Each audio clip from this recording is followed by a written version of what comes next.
बच्चा के ढकार देने के टेक्निक बहुत ही इम्पोर्टेंट। माँ अक्सर हम अपना क्लिनिक में देखे छियै, कहै छियै जहाँ ढकार देखाओ, केना देखबै छियै ढकार दै छियै बच्चा के, सही से नहीं देखा सकै छै। वो टेक्निक बहुत जरूरी छै।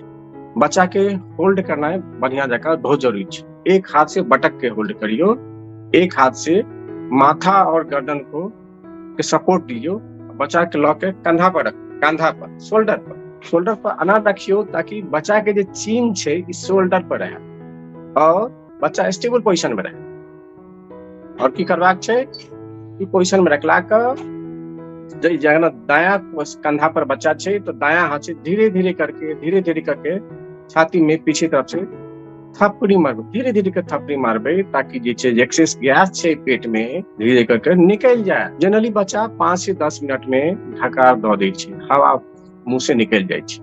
लेकिन कोनो बच्चा में 10 मिनट 15 मिनट लग सके छे। पेशेंस रखना जरूरी छे।